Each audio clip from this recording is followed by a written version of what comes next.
സുഖമാണോ? നമുക്കൊന്ന് എഴുന്നേറ്റിരിക്കാവും.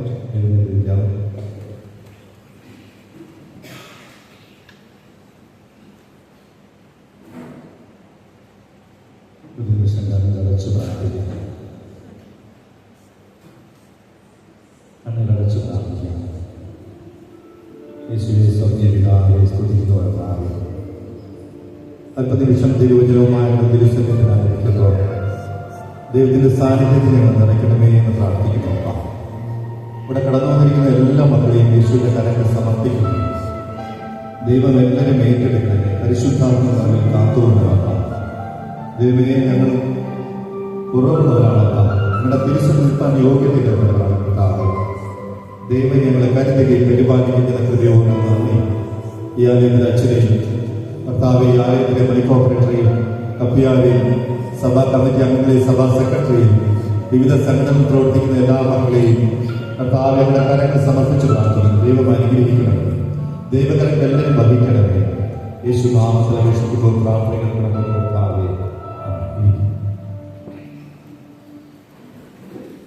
ഒരു യാദൃശ്യമായി ആദ്യമായിട്ടാണ് ഈ പള്ളിയിലേക്ക് കടന്നു വരുന്നത്. അതിന് കാരണക്കാരനായത് ആരും ചോദിച്ചാൽ ഗിരിരാജകളാണ്. നിങ്ങളുടെ പഴയ ഗുരു മാസ്റ്ററാണ് അല്ലേ? ശരി. അപ്പോൾ പറഞ്ഞു കേട്ടോ, എനിക്ക് ഭയങ്കര അതിശയം തോന്നി. നിങ്ങൾ വേറെ പഠിപ്പിച്ചിട്ടുണ്ടെന്ന് എനിക്ക് അറിയില്ലായിരുന്നു. ഇതുകൊണ്ടാണ്. അപ്പോൾ മകളും കൂടെ പഠിപ്പിക്കുമ്പോൾ കൂടെ വന്നിട്ടുണ്ടെന്ന് പറഞ്ഞു. മകളിവിടെ ഉണ്ട്. അവിടെ മരുമകനാണ് മധ്യസ്ഥ പ്രാർത്ഥന നടത്തിയത്. അപ്പോൾ നന്ദി പറയുക. അങ്ങോട്ട് പ്രത്യേകിച്ച് നന്ദി. ഞങ്ങളെ ഇത്രയും വിശ്വാസമുള്ള ഒരു ആലയത്തിലേക്ക് ഞങ്ങളെ കൊണ്ടുവന്നത് നിങ്ങളുടെ മുമ്പിലായിരുന്നുകൊണ്ട് നമുക്ക് ശുശ്രൂഷ ചെയ്യാവുന്നതിന് സുഖമുണ്ട്. Hallelujah, hallelujah. ദൈവം തരാതെ എന്താവുക നമ്മുടെ ജീവിതത്തിൽ. അച്ഛനെ ഞാൻ പരിചയപ്പെട്ടു. എനിക്ക് ഒരു പരിചയം ഇല്ലായിരുന്നു. പരിചയപ്പെട്ടപ്പോൾ അച്ഛൻ പറഞ്ഞു വീട് മുഴുക്കോടാവുന്നത്. അപ്പൊ ഞാൻ പറഞ്ഞു എന്റെ കുഞ്ഞമ്മയുടെ അവിടെ എവിടെയാണ്? അപ്പൊ അച്ഛൻ പറഞ്ഞു അച്ഛന്റെ ബന്ധുവാണ്. അപ്പൊ അച്ഛന്റെ ബന്ധുവാണ് ഇവിടെ. പിന്നെ നിങ്ങൾ ഈ വയലിൽ വായിച്ച കുഞ്ഞു പയ്യനെ കണ്ടല്ലോ, അവൻ സ്റ്റേറ്റ് ലെവലിൽ പോയിട്ടുള്ള പയ്യനാണ്. സ്കൂളിൽ പഠിക്കുക. അവൻ അപ്പനാ കൂടെ ഇരിക്കുക. അവന്റെ കൊച്ചച്ഛനാണ്, കൊച്ചപ്പനാണ് ഓരോ വായിക്കുന്നത്. അവരൊരു മ്യൂസിക് ടീമാണ്, അവരുടെ കുടുംബം. ദൈവം അവരെയൊക്കെ അംഗീകരിക്കില്ല. അതുകൊണ്ട് മാത്രം നമ്മൾ അവരെയൊക്കെ പറയണം. അവരിലൂടെ ഒരുപാട് ശുശ്രൂഷകൾ ഒരുപാട് ഇടങ്ങളിൽ നടക്കുന്നുണ്ട്. അതുകൊണ്ട് ദൈവത്തിന് നന്ദി പറയുക. അനീഷ് ഒരുപാട് പാട്ട് എഴുതിയിട്ടുണ്ട്. ഒരുപാട് സ്ഥലങ്ങളിൽ ഓരോന്ന് വായിക്കാൻ പോകുന്നു. നിങ്ങൾക്കിപ്പോൾ ഈ അനൗൺസ്മെന്റ് നടത്തിയ സന്തോഷം നമ്മൾ കണ്ടിരിക്കും. പലപ്പോഴും എല്ലാ പോകാത്ത പള്ളികളൊന്നും ഇല്ല. എല്ലാ പള്ളിയിൽ പോയി ദൈവത്തിന്റെ ശുശ്രൂഷ ചെയ്യുന്നു. ഞങ്ങൾക്ക് അതേ ഉള്ളൂ ജീവിതത്തിൽ. നിങ്ങളോട് പറയാൻ ഞങ്ങൾക്ക് അതേ ഉള്ളൂ. ദൈവം തരാതെ ഉണ്ടാവുക അല്ലെ? ശരിയല്ലേ? ഓരോ ദിവസവും ഓരോ എന്തൊക്കെ കഷ്ടപ്പാട് അല്ലേ? വചനം പറയും മനുഷ്യ ഈ പൊടിയാണ്. ഈ പൊടിയിലേക്ക് തന്നെ പോകും. ഈ പൊടിയിലേക്ക് പോകുമ്പോൾ കർത്താവിന്റെ പുസ്തകത്തിന്റെ പേരെഴുതണം. അതിനുവേണ്ടി നമ്മൾ ഓടി നടക്കും. ശരിയല്ലേ? ഹല്ലേലൂയ. നിങ്ങളിപ്പോ ഇവിടെ നിന്ന് പാടി തരും. ഇവിടെ നിന്നൊരു ബസ് കയറി നിങ്ങൾ നാഗർകോവിലേക്ക് പോകുന്നത് കരുതുക. നാഗർകോവിൽ നിങ്ങൾ പോകുമ്പോ എല്ലാവർക്കും ഇരിക്കാൻ സീറ്റ് കിട്ടിയെന്ന് വരില്ല. കിട്ടുമല്ലോ. ചിലര് സീറ്റിൽ ഇരിക്കും, ചിലര് നിൽക്കും അല്ലെ? കമ്പി പിടിച്ചിട്ട് നിൽക്കും മോളിൽ. ഞാൻ പറഞ്ഞ മനസ്സിലാവുന്നുണ്ടോ നിങ്ങൾക്ക്? മനസ്സിലാവും. ചിലര് മോളിൽ കമ്പി പിടിച്ചിട്ട് നിൽക്കും. നമുക്ക് ഇറങ്ങേണ്ട സ്റ്റോപ്പ് എത്തുമ്പോൾ നമ്മൾ ഇറങ്ങും. എല്ലാവരും നാഗർകോവിൽ പോകുന്നവരല്ല. ചിലര് വെല്ലുക്കുടി ഇറങ്ങി സാമ്യാർവടത്ത് ഇറങ്ങും അല്ലെ? ചിലര് അതിന് മുമ്പ് ഇറങ്ങും, കൊടുത്തറ ഇറങ്ങും. നമ്മുടെ ജീവിതം അതുപോലെ. നമുക്ക് ഇറങ്ങേണ്ട സ്റ്റോപ്പ് എത്തുമ്പോൾ നമ്മൾ ഇറങ്ങി പറ്റും. മരണത്തെ തടുത്തു നിർത്തുവാൻ ആർക്കും കഴിയില്ല. ചിലര് സീറ്റിലിരുന്ന യാത്രയില്ല. ചിലര് കമ്പി തൂങ്ങി ആടി നിൽക്കും. ഇരിക്കാൻ സീറ്റ് കിട്ടിയില്ല. ചിലരുടെ ജീവിതം അതുപോലെ. ശരിയല്ലേ? ചിലർ സുഖമായിട്ട് ഇരുന്നാ പോലെ, ചിലർ നിന്നാ പോലെ, ചിലർ തിങ്ങി മെരുങ്ങി നിൽക്കാൻ പറ്റാത്ത അവസ്ഥയിൽ കഷ്ടപ്പെട്ടാ പോലെ. കുടുംബജീവിതം ഇതുപോലെ നമുക്ക് ഇരുന്നു പോകാൻ ചിലർക്ക് ഭാഗ്യം കിട്ടി. ചിലർക്ക് നിൽക്കാനേ പറ്റുള്ളൂ. ജീവിതത്തിൽ എത്രയോ സഹോദരിമാർ വിവാഹം കഴിഞ്ഞ് നാളെ മുതൽ കരഞ്ഞ് ജീവിതം മുഴുവൻ കരഞ്ഞു നിൽക്കുന്ന എത്രയോ അമ്മമാരെ എനിക്ക് അറിയുന്നത്. വിവാഹം കഴിഞ്ഞ് ഇങ്ങനെ ഒരു കുടുംബത്തിൽ പോയി പെട്ടുപോയല്ലോ എന്ന് വിചാരിച്ചിട്ട് കരഞ്ഞു തീർക്കുന്ന ജീവിതങ്ങൾ. പിന്നെ വന്നുപോയി, വിവാഹം കഴിഞ്ഞു, ഇനി ജീവിച്ചതേ പറ്റൂ. ബ്രദറെ, മരിക്കാൻ പറ്റുമോ? 2 മക്കളായാലേ എങ്ങനെ മരിക്കുക? ദൈവം ഒരു മരണം തരുമ്പോ മരിച്ചോളാം, അതുപോലെ ജീവിക്കട്ടെ. കഷ്ടപ്പെട്ട് ജീവിക്കണം അമ്മമാർ. ഹല്ലേലൂയ. നമ്മളിന്ന് ബൈബിളിലൂടെ ആ ഭാഗങ്ങൾ വായിച്ചു കേട്ടു. നമ്മൾ കേട്ടത് ഒരു യേശു ഉപമ പറഞ്ഞതാ, അല്ലെ? യേശു ഉപമ പറഞ്ഞു. വിശുദ്ധ ലൂക്കോസിന്റെ സുവിശേഷം 15-ാം അധ്യായം 1 മുതൽ താഴേക്ക് നമ്മൾ വായിച്ച 7 വരെയുള്ള ഭാഗങ്ങൾ. ഈ 15 മുതൽ വായിക്കുമ്പോൾ നമ്മൾ കാണുന്ന 3 കാര്യങ്ങളുണ്ട്. ആദ്യത്തെ 7 വരെ നമ്മൾ കാണുന്നത് ഒരാൾക്ക് യേശുവിന്റെ ഉപമയാണ്. 3 ഉപമയാണ്. ഈ അധ്യായം മുഴുവൻ 3 ഉപമകളാണ് യേശു പറയുന്നത്. ഈ 7-ാം വാക്യം വരെ യേശു പറയുന്നത് ഒരാൾക്ക് 100 ആടുണ്ടായിരുന്നു. അല്ലെ, നമുക്കറിയാം, അല്ലെ? സൺഡേ സ്കൂളിൽ പഠിച്ചു വരുന്ന കാര്യം. 100 ആട് ഒരാൾക്കുണ്ടായിരുന്നു. ഈ 100 ആടിനെ മേയ്ക്കാൻ കൊണ്ടുപോയതാണ്, പുല്ല് കഴിക്കാൻ വേണ്ടി കൊണ്ടുപോയതാണ്. ഈ 100 ആടിനെ കൊണ്ട് ചെല്ലുമ്പോ വൈകുന്നേരം കൊണ്ടുചെന്ന് മേയാൻ കിട്ടുക ആടുകളെ. വൈകുന്നേരം ഈ ആടുകൾ എണ്ണി തിട്ടപ്പെടുത്തി ആലയിലേക്ക് കയറ്റാൻ ഇടയിൽ നോക്കുമ്പോ ഒരെണ്ണം കാണാനില്ല. 1, 2, 3 എണ്ണിയപ്പോ 99 ഉള്ളൂ. ഞാൻ 100 വിട്ടതാണ്, പക്ഷെ 100-ൽ 1 കാണാനില്ല. ഇടയിൽ ആ 99 ആലയ്ക്കുള്ളിൽ കയറ്റിയിട്ടിട്ട് ഇടയിൽ അവിടെ നിന്ന് കാണാതെ പോയി തേടി പോകുന്ന ഒരു ഉപമയാണ് യേശു. കാണാതെ പോയ ആടിനെ തേടി പോകുന്ന ഒരു ഇടയൻ. യേശു എന്നും നമ്മുടെ കൂടെയുണ്ട്. അതാ വചനം പറയണേ. ദൈവം ആത്മാവാകുന്നു, അല്ലെ? അവനെ ആത്മാവിലും സത്യത്തിലും ആരാധിക്കണം. ഹല്ലേലൂയ, ഹല്ലേലൂയ. എന്തിനെങ്കിലും ഇടയ്ക്കിടയ്ക്ക് ഹല്ലേലൂയ പറയണം? ബുദ്ധിമുട്ടുണ്ടോ? ഈ മൂക്കിലൂടെ ജീവശ്വാസം, ഈ ശ്വാസം ഉള്ളിലേക്ക് അല്ലെ, ഉള്ളിലേക്ക് വലിക്കാൻ ദൈവം നമുക്ക് തന്നില്ലേ അവസ്ഥ നമുക്ക്. ഹല്ലേലൂയ. എത്രയോ പേർ ICU യൂണിറ്റില് ഓക്സിജൻ മൂക്കിനുള്ളിൽ ഫിറ്റ് ചെയ്ത്, അല്ലെ, ഓക്സിജൻ വലിക്കാൻ വേണ്ടിയുള്ള യന്ത്ര സാമഗ്രികൾ മൂക്കിൽ പിടിപ്പിച്ചിട്ട് ഇപ്പൊ ICU കിടക്കും. ശരിയല്ലേ? ഒരു കാശും കൊടുക്കാതെ ദൈവം നമുക്ക് ജീവശ്വാസം നൽകി മൂക്കിലൂടെ ഉള്ളിലേക്ക് വലിച്ച് പുറത്തേക്ക് വിടുവാൻ, ഇവിടെ ജീവിച്ചിരിക്കുവാൻ. ഈ 2 കാലുകൾ, അല്ലെ, എത്രയും വലിയ ശരീരം, ഈർക്കുവലുള്ള 2 കാല് ഇങ്ങനെ ഉയർത്തി ബാലൻസ് ചെയ്ത് നിൽക്കാൻ കഴിയണില്ല. ശരിയല്ലേ? ദൈവത്തിന്റെ കൃപയല്ലാതെ എന്താ ഉണ്ടായത്? അതുകൊണ്ട് ദൈവത്തിന് നന്ദി കർത്താവേ. ഒരിക്കലും മറക്കാതെ ദൈവത്തിന് നന്ദി പറയണം. ദൈവം അങ്ങ് തരാതെ ഒന്നും എന്റെ ജീവിതത്തിൽ ഇല്ല. അന്നാണ് എല്ലാം അല്ലേ. അങ്ങനെ ഇടയിൽ 100 ആടുകളിൽ ഒരെണ്ണം നഷ്ടപ്പെട്ടത് ഓർത്ത് വിലപിച്ചുകൊണ്ട് വിഷമിച്ചുകൊണ്ട് 99 അവിടെ നിർത്തിയിട്ട് തേടിപ്പോകുന്ന ഇടയനെയാണ് നമ്മൾ കാണുന്നത്. അതുമായിട്ട് ബന്ധപ്പെട്ട് പഴയ ഭാഗത്തേക്ക് നമ്മൾ പോകുമ്പോൾ കാണുന്നൊരു കാര്യം ജോസഫിനെ കുറിച്ച് നമുക്ക് നോക്കാം. ഉൽപ്പത്തിയുടെ പുസ്തകം 37-ാം അധ്യായം 1 മുതൽ താഴേക്ക് വന്നപ്പോൾ 3-4 സംഭവങ്ങൾ നമ്മുടെ ജീവിതമായിട്ട് ബന്ധപ്പെട്ട് ഞാനൊന്ന് ചൂണ്ടിക്കാണിച്ചിട്ട് ഞാൻ വിവരിക്കാം. ഇവിടെ എഴുതിയിരിക്കുന്നത് ഉൽപ്പത്തി പുസ്തകം 37-ാം അധ്യായത്തിൽ ജോസഫിനെ കുറിച്ച് ദൈവം പറയുകയാണ്. എല്ലാം നോക്കാം. ബൈബിൾ നോക്കിയാൽ ഒന്നും പറ്റില്ല നമുക്ക്. ഞാൻ പറയാം, നിങ്ങൾ ബൈബിൾ നോക്കട്ടെ, സമയമില്ലാത്തതുകൊണ്ടാണ് വേറെ വരാം. ഉൽപ്പത്തി ദിവസം 37-ാം അധ്യായം ആരംഭിക്കുന്നത് യാക്കോബിന് 12 മക്കളുണ്ടായിരുന്നു, അല്ലെ? 12 മക്കൾ യാക്കോബിനുണ്ടായിരുന്നു. 2 ഭാര്യമാർ. ആ കഥയൊക്കെ നിങ്ങൾക്കറിയാം, അത് പറഞ്ഞാൽ ചെല്ലുന്നില്ല. ഒന്ന്, യാക്കോബ് ഒളിച്ചോടി ലാബാന്റെ വീട്ടിലേക്ക് പോയി. അവിടെ പോയപ്പോ റാഹേൽ എന്ന് പറയുന്ന ആ പെൺകുട്ടിയെ കണ്ടപ്പോൾ ഇഷ്ടപ്പെട്ടു. അവളെ വിവാഹം കഴിക്കുവാൻ വേണ്ടി അമ്മാവനോട് പറഞ്ഞു. അമ്മാവൻ പറഞ്ഞു, 7 വർഷം ഈ വീടിന് വേണ്ടി നീ അടിമപ്പണി ജോലി ചെയ്താൽ ഈ പെൺകുട്ടിയെ കെട്ടിത്തരാം. അങ്ങനെ 7 വർഷം പണി ചെയ്തു. ഒരു ദിവസം രാത്രി 12 മണിക്കാണ് കല്യാണം ഉണ്ടായിരുന്നത്. കല്യാണം നടക്കുമ്പോ, കല്യാണം കഴിഞ്ഞു, സൂര്യൻ ഉദിച്ച് നോക്കുമ്പോ യാക്കോബ് കാണുന്നത് റാഹേലല്ല, ഇത് ലേയ, മൂത്ത കുട്ടിയാണ്. അപ്പൻ്റെ അടുത്ത് പോയി കരഞ്ഞുകൊണ്ട് പറഞ്ഞു, മാമ എന്ത് പോക്കത്തിലാണ് എന്നോട് കാണിച്ചത്? മാമ എന്താ എന്നെ കാണിച്ചത്?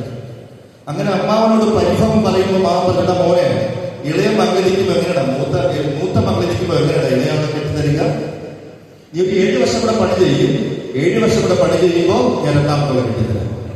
അങ്ങനെ അമ്മാവന്റെ 2 മക്കളെയും 14 വർഷം കൊണ്ട് കല്യാണം കഴിച്ച് വീണ്ടും 7 വർഷം കൂടെ അമ്മാവന്റെ വീട്ടിൽ നിന്ന ശേഷം അവിടെ നിന്ന് മടങ്ങി വരുന്ന യാക്കോബ് നമുക്ക് കാണാൻ കഴിയും. വചനം വായിക്കുമ്പോൾ നമ്മൾ കാണുന്നത് യാക്കോബിന് റാഹേലിന് ഇഷ്ടമായിരുന്നു, ലേയ വലിയ ഇഷ്ടമല്ലായിരുന്നു. പക്ഷേ ദൈവം റാഹേലിന് മക്കളെ കൊടുത്തില്ല, ലേയയ്ക്ക് മക്കളെ കൊടുത്തു. ലേയയ്ക്ക് ഒത്തിരി മക്കളെ ദൈവം കൊടുത്തു. അങ്ങനെ മക്കളുമായിട്ട് സന്തോഷകരമായി കഴിയുമ്പോൾ റാഹേല് യാക്കോബിനോട് പറഞ്ഞു, എന്താ നമുക്ക് മക്കളില്ലല്ലോ, കരഞ്ഞുകൊണ്ട് പലപ്പോഴും വിഷമം പറയും. മക്കളില്ലാത്ത ഒത്തിരി പേരുണ്ട് അല്ലേ, ഒരുപാട് പേരുണ്ട്. ഒന്നും നമ്മുടെ കഴിവില്ലെന്ന് ദൈവം തന്നാലേ ഉള്ളൂ. ഒരു ഉദരത്തിലുള്ള ജീവൻ ദൈവം നിക്ഷേപിച്ചാലേ ഉള്ളൂ, മനുഷ്യന്റെ കഴിവൊന്നുമല്ല. ദൈവം ഉദരത്തിലുള്ള ജീവൻ നിക്ഷേപിച്ചാലേ ഒരു ജീവൻ വളർന്നു വരും ഉദരത്തിലുള്ള. Hallelujah, hallelujah.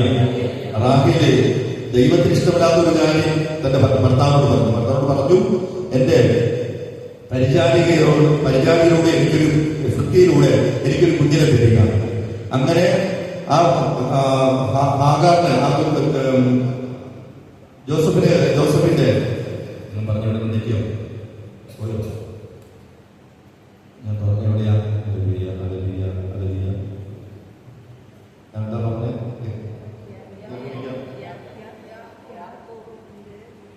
ജോസഫിന്റെ അപ്പനെ കുറിച്ചാണ് പറഞ്ഞത്. സോറി പെട്ടെന്ന് മൈൻഡ്.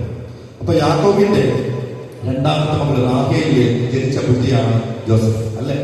രണ്ടാമത്തെ ഭാര്യയിൽ ജനിച്ച കുട്ടിയാണ് ജോസഫ്. ആ റാഹേൽ രണ്ടാമത്തെ കുഞ്ഞിനെ കൂടെ കിട്ടി. ആ മകന്റെ പേര് ബെഞ്ചമിൻ എന്നാണ്. ഹല്ലേലൂയ. ഇപ്പൊ രണ്ട് മക്കൾ, റാഹേൽ രണ്ട് മക്കൾ ജനിച്ചു. മൂത്തവൻ ജോസഫ്, രണ്ടാമത്തവൻ ബെഞ്ചമിൻ. പ്രിയമുള്ളവരെ, ഒരു ദിവസം ഈ യാക്കോബിന്റെ മക്കളെല്ലാം വയലിൽ ജോലിക്ക് പോയിരിക്കുകയാണ്. വയലിൽ ജോലി കൊണ്ട് നിൽക്കുമ്പോ അപ്പന് യാക്കോബിന് ജോസഫിന് ഭയങ്കര ഇഷ്ടമായിരുന്നു. കാരണം ജോസഫ് വളരെ ഇഷ്ടമുള്ള ഒരു മകനായിരുന്നു, ഇളയ മകനായിരുന്നു. മാത്രമല്ല ഇഷ്ടപ്പെട്ട ഭാര്യയിൽ ആദ്യമായി ജനിച്ച മകനായിരുന്നു ജോസഫ്. പ്രിയമുള്ള, അതുകൊണ്ട് അവന് നീളം കൂടിയ ഒരു കുപ്പായം, ഒരു ഷർട്ടൊക്കെ അപ്പൻ വാങ്ങിക്കൊടുത്തു. ഈ നല്ല ഉടുപ്പൊക്കെ ഇട്ട് ഈ മകൻ വീട്ടിൽ നിൽക്കുമ്പോ ആദ്യമേ സഹോദരങ്ങൾക്ക് ഇഷ്ടമല്ല, പിടിക്കുന്നില്ല. പ്രിയമുള്ളവരെ, ഒരു ദിവസം അപ്പൻ പറഞ്ഞു, നിന്റെ സഹോദരങ്ങൾ വയലിൽ ജോലിക്ക് പോയിരിക്കുക, നീ ആ സഹോദരങ്ങൾ സുഖമാണോ, അവർ ചെയ്യുന്ന ജോലികൾ നേരെയാണോ ചൊവ്വയാണോ എന്ന് നോക്കിയിട്ട് വാ. അങ്ങനെ അപ്പൻ ഈ ജോസഫിനെ പറഞ്ഞ് വയലിലേക്ക് പറഞ്ഞയച്ചു. അങ്ങനെ സഹോദരങ്ങളെ കാണുവാൻ വേണ്ടി വയലിലേക്ക് ചെല്ലുമ്പോ ജോസഫ് താൻ തലേ ദിവസം രാത്രിയിൽ കണ്ട സ്വപ്നത്തെ കുറിച്ച് സഹോദരങ്ങളോട് പറയുക. Hallelujah, hallelujah. സ്വപ്നം എന്താ? പാടത്ത് പണിതുകൊണ്ടിരിക്കുമ്പോ ജോസഫ് പറയുക, ഞാൻ കഴിഞ്ഞ രാത്രി ഒരു സ്വപ്നം കണ്ടു. കുറെ കറ്റകൾ എല്ലാം തളർന്ന് താഴെ കിടക്കുക, പക്ഷെ എന്റെ കറ്റ മാത്രം ഉയർന്നിരിക്കുക, എന്റെ കറ്റ മാത്രം ഉയർന്നിരിക്കുക. വീണ്ടും രണ്ടാമത് കണ്ട സ്വപ്നത്തെ കുറിച്ച് ജോസഫ് സഹോദരങ്ങളോട് പറഞ്ഞു, ഇതാ സൂര്യനും ചന്ദ്രനും 11 നക്ഷത്രങ്ങളും എന്നെ താഴെ വീണ്ടും നമസ്കരിക്കുന്ന സ്വപ്നവും ഞാൻ കണ്ടു. സഹോദരങ്ങൾക്ക് ഒട്ടും പിടിച്ചില്ല. അപ്പൊ സഹോദരൻ എന്താ പറഞ്ഞ? സൂര്യനും ചന്ദ്രനും എന്റെ അമ്മയും അപ്പനും ഞങ്ങൾ 11 സഹോദരങ്ങളും നിന്റെ മുമ്പിൽ കുമ്പിട്ട് നിൽക്കുമോ? ആ നിമിഷം മുതൽ ആ സഹോദരനുമായിട്ട് ജോസഫിനെ എങ്ങനെയെങ്കിലും തകർത്ത് കളയുവാനുള്ള ഒരു ആഗ്രഹം മനസ്സിൽ തോന്നി. വയലിലേക്ക് കടന്നു വരുന്ന നിമിഷം സഹോദരൻ പറഞ്ഞു, അതാ വരുന്നു അപ്പന്റെ ശ്രീമന്തപുത്രൻ. പ്രിയമുള്ളവരെ, ഈ സഹോദരൻ നടന്നു വരുന്നത് കണ്ടപ്പോഴേ ഈ സഹോദരങ്ങൾ എല്ലാവരും കൂടെ ചേർന്ന് പ്ലാൻ ചെയ്തു, എവരെ ഇനി തിരിച്ചു പറഞ്ഞയക്കണ്ട, എവരെ കൊന്നുകളയണം. Hallelujah, hallelujah. സഹോദരനെ കുറിച്ച് മനസ്സിലായല്ലോ അല്ലെ? മനസ്സിലായോ? ഹല്ലേലൂയ. അങ്ങനെ അസൂയ ഉള്ളിൽ കടന്നു വരുമ്പോ എന്തും ചിന്തിക്കും മനുഷ്യൻ. മനസ്സിന്റെ ഉള്ളിൽ അസൂയ എന്ന് പറയുമ്പോൾ വലിയൊരു വിപത്താണ്, വലിയൊരു പാപമാണ് അസൂയ. ഈ അസൂയയിലൂടെയാണ് പ്രിയമുള്ളവരെ ഒരുപാട് കൊലപാതകങ്ങൾ ഈ ഭൂമിയിൽ ഉണ്ടായിട്ടുള്ളത്. ബൈബിളെടുത്ത് നമ്മൾ പരിശോധിച്ച ഒത്തിരി സംഭവങ്ങൾ കാണുവാൻ കഴിയും. അങ്ങനെ ഈ ജോസഫ് നല്ലൊരു മകൻ കടന്നു വരുമ്പോ ആ ജോസഫിനെ കൊല്ലാൻ തന്നെ തീരുമാനിച്ചു. അവനെ കുഴിക്കുള്ളിലേക്ക് തള്ളിയിട്ടു. പെട്ടെന്ന് ഞാൻ പറയുക, ഈ കുഴിക്കുള്ളിലേക്ക് നിലവിളിക്കുമ്പോ ബെഞ്ചമിൻ പറഞ്ഞവനെ കൊന്നുകളയണം, റൂബൻ പറഞ്ഞവനെ കൊന്നുകളയണ്ട, അവരെ നമുക്ക് പിടിച്ചു കയറ്റി ആ വിൽപ്പനക്കാർക്ക് കൊടുക്കാം, കച്ചവടം ചെയ്യുന്ന ആൾക്കാർ വരുന്നുണ്ട്, അവരെ ഏൽപ്പിക്കാം. അങ്ങനെ 20 വെള്ളിക്കാശിൽ ജോസഫിനെ വിറ്റു. ഹല്ലേലൂയ. സഹോദരങ്ങൾ സ്വന്തം അലിയനെ 20 വെള്ളിക്കാശിന് വിറ്റു. യേശുവിന് എത്ര വെള്ളിക്കാശിനെ? 30 വെള്ളിക്കാശ്. 10 കുറവാ, കാരണം ജോസഫ് ആയതുകൊണ്ടായിരുന്നു. ഇങ്ങനെ 20 വെള്ളിക്കാശിൽ ജോസഫിനെ വിറ്റു. ആ ജോസഫിനെ വാങ്ങി അവർ കൊണ്ടുപോയി ഒരു കഴുതയെ കൊണ്ടുപോകും പോലെ ജോസഫിനെ കൊണ്ടുപോവുകയാണ്. അവർ കൊണ്ടുപോയിട്ട് ഒരു കാര്യമില്ലല്ലോ. പൊത്തിഫറിന്റെ വീട്ടില് അവിടെ കൊണ്ടുപോയി അവിടെയും വിറ്റു. അവർ എനിക്ക് തോന്നുന്നു കൂടുതൽ കാശിന് ജോസഫിന് അവിടെയും വിറ്റു. വിറ്റ ശേഷം അവർ പോയി ആ വീട്ടിൽ നിൽക്കുമ്പോ ജോസഫ് ഒരു കുഴിയിൽ വീണു, രണ്ടാമത്തെ കുഴിയിൽ വീണു, മൂന്നാമത്തെ കുഴിയിൽ വീണു. ജോസഫ് ഓരോ നിമിഷവും ഓരോ കുഴികളിൽ വീണുകൊണ്ടിരിക്കുകയാണ്. ഒരു പരിഭവമില്ലാതെ ഒരു പരാതിയുമില്ലാതെ എല്ലാം ജീവിതത്തിൽ ഏറ്റെടുത്ത കഷ്ടപ്പാട് ഏറ്റെടുത്ത് പോകുന്ന ഒരു മകനെ നിങ്ങൾക്ക് കാണുവാൻ കഴിയും. ഇതിലൂടെ ദൈവം നിങ്ങളോട് പറയുന്ന ഒരു കാര്യം, ദൈവത്തിന്റെ മുമ്പിൽ പത്രോസ് പറഞ്ഞില്ലേ, പത്രോസിന്റെ ലേഖനത്തില്, ദൈവത്തിന്റെ മുമ്പിൽ നിങ്ങൾ താഴ്ന്നു നിൽക്കുക, തക്ക സമയത്ത് നിങ്ങൾ ദൈവം ഉയർത്തും. ഹല്ലേലൂയ. ദൈവത്തിന്റെ മുമ്പിൽ നിങ്ങൾ താഴ്ന്നു നിൽക്കുക.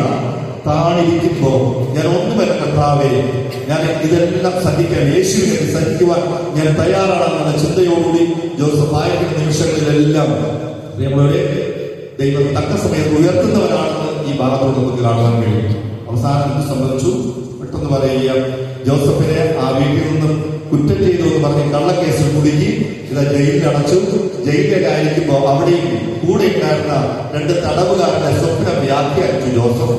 അവർക്ക് പുറത്തു പോകാൻ അവസരം കിട്ടിയപ്പോ രാജാവ് ഒരു സ്വപ്നം കണ്ടു. ഫറവോ രാജാവ് സ്വപ്നം കാണുന്ന നിമിഷം ഈ തടവുകാർ പോയി രാജാവിനോട് പറയുക, നിന്റെ സ്വപ്നം വ്യാഖ്യാനിച്ച് തരുവാൻ കഴിയുന്ന ഒരുത്തൻ ആ ജയിലറയ്ക്കുള്ളിൽ കിടപ്പുണ്ട്. അങ്ങനെ ഫറവോ എല്ലാവരും വിളിച്ചു ഫറവോയുടെ സ്വപ്നം പറഞ്ഞു വ്യാഖ്യാനിക്കാൻ. ആർക്കും കഴിയില്ല. അവസാനം തടവറയിൽ കിടന്ന 2 പേരെ കൊണ്ടുവന്നു. അവർ പറഞ്ഞതനുസരിച്ച് ജോസഫിനെ അവൻ സേവകം ചെയ്ത് മുടിയൊക്കെ വെട്ടി കുളിപ്പിച്ച് നല്ല ഉടുപ്പൊക്കെ ഇട്ട്, കാരണം രാജാവിന്റെ മുമ്പിലല്ലേ പോണേ. അവൻ രാജാവിന്റെ മുമ്പിൽ അവിടെ കുളിച്ച് തടവറയ്ക്കുള്ളിൽ നിന്ന് രാജാവിന്റെ മുന്നിലേക്ക് പോയി. പിന്നെ ഒരിക്കലും അവൻ തടവറയ്ക്കുള്ളിലേക്ക് വരേണ്ടി വന്നിട്ടില്ല. Hallelujah, hallelujah.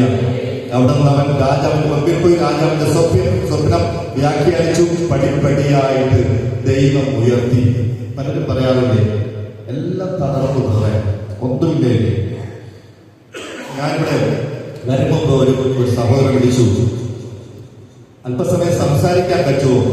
ഞാൻ തകർന്ന അവസ്ഥയിലാണ്, ഇനി ജീവിക്കാൻ പറ്റുമെന്ന് തോന്നില്ല. ഞാൻ പറഞ്ഞു, ഇന്നും എന്തായാലും മരിക്കണ്ട, ഇന്നൊരു ദിവസം വിളിച്ചില്ല, നാളെ നീ വീട്ടിൽ വാ. ഇന്ന് എനിക്ക് സംസാരിക്കാൻ സമയമില്ല, എനിക്കൊരു പള്ളിയിൽ അത്യാവശ്യം പ്രസംഗിക്കാൻ പോവാം. എന്നാൽ അവരോട് ഞാൻ പറഞ്ഞിട്ടാ വന്നത്, പലരും പറയാൻ നിവൃത്തിയില്ലാതെ തകർന്ന് തളർന്ന്, പ്രിയമുള്ള തകർച്ചയുടെ നെല്ലിപ്പലക കണ്ടു എന്ന് പറഞ്ഞു കേട്ടില്ലേ? തകർച്ചയുടെ നെല്ലിപ്പലക. എന്താ നെല്ലിപ്പലക അറിയോ നിങ്ങൾ ആർക്കെങ്കിലും? ഞാന് പ്രായമുള്ള ഒരു അപ്പച്ചനോട് ചോദിച്ചു, എന്താ ഈ നെല്ലിപ്പലക എന്നൊക്കെ പറയണേ. അപ്പൊ അപ്പച്ചൻ പറഞ്ഞു തന്നു, ആര്യനാണോട് അപ്പൂപ്പനോടാ ചോദിച്ചത്, ഒരു മരണം വേണ്ടി ഇരിക്കുമ്പോ. അപ്പൂപ്പൻ പറഞ്ഞു, പണ്ടത്തെ കിണറുകളിൽ നെല്ലിമരത്തെ മുറിച്ച് നെല്ലിമരത്തെ അറുത്ത് അവിടുന്ന് വീട്ടിൽ ആള് വന്ന് ആ വാളുകൊണ്ട് അറുത്ത് വലിയ പലക ഉണ്ടാകും. ഈ കിണറ്റിൽ കൊള്ളുന്ന വലിപ്പത്തിൽ പലക പീസാക്കി ഈ കിണറ്റിന്റെ ഏറ്റവും അടിത്തട്ടിൽ പിടിപ്പിക്കും. ഇത് ഉയർന്നു വരാതെ വെള്ളത്തിനടിയിൽ പിടിപ്പിക്കും. വെള്ളമെല്ലാം വറ്റിച്ച ശേഷം ആ പലകയുടെ പുറത്ത് ഊറി വരുന്ന വെള്ളത്തിന് ഭയങ്കര ടേസ്റ്റാണ്. അതാണ് തകർച്ചയുടെ നെല്ലിപ്പലക എന്ന് പറഞ്ഞ് പറയണത്. എങ്ങനെയാ? ഏറ്റവും അടിത്തട്ടിൽ കിണറിന്റെ അറ്റത്ത്, ഏറ്റവും അറ്റത്ത്, അതിനപ്പുറം പിന്നെ ഒരിഞ്ചു പോലും പോകാൻ പറ്റുന്നില്ല. ഈ തകർച്ചയുടെ നെല്ലിപ്പലക ഏറ്റവും അറ്റത്തെത്തി. ഹല്ലേലൂയ. ഏറ്റവും അറ്റത്തെത്തിയിട്ട് ദൈവം ഉയർത്തിക്കൊണ്ടിരുന്ന ഒരു സംഭവം. ഒരാൾക്ക് ഒരു കുതിര ഉണ്ടായിരുന്നു. ഒരാൾക്ക് ആ കുതിരയും കൊണ്ട് എല്ലാ ദിവസവും അയാൾ ജോലിക്ക് പോകും. വിനോദസഞ്ചാരികളെ കുതിരപ്പുറത്ത് കയറ്റി പലയിടത്തും കൊണ്ടുപോകും. എന്തെങ്കിലും ഭാരം ഉണ്ടെങ്കിൽ ഈ കുതിരപ്പുറത്ത് കയറ്റി കൊണ്ടുപോവുകയാണ്. അങ്ങനെ ദിവസവും ഈ കുതിരയെ കൊണ്ടുപോയി കുതിരയിൽ കിട്ടുന്ന വരുമാനം കൊണ്ട് ആ കുടുംബം പുലർത്തിയായിരുന്നു. അങ്ങനെ ഓരോ ദിവസവും കുതിരയെ കൊണ്ട് ചെല്ലും, തിരിച്ചു വൈകുന്നേരം മടങ്ങി വരും. ഒരു ദിവസം ഒരു പുതിയ വഴിയിലൂടെ കുതിരയെ കൊണ്ട് ചെല്ലുമ്പോ കുതിരയുടെ കാല് വഴുതി ഒരു വലിയ കിണറ്റിനുള്ളിലേക്ക് വീണു. കണ്ടില്ല, സൈഡ് കെട്ടിയിട്ടില്ലാത്ത കിണറ്റിനുള്ളിലേക്ക് ഈ കുതിര വീണുപോയി. ഈ കുതിരയുടെ ഉടമസ്ഥൻ കരുതി, ഇനിയിപ്പോ ഇതിന്റെ മുകളിൽ പിടിച്ച് കയറ്റണമെങ്കിൽ ഒത്തിരി പേരുടെ സഹായം വേണം.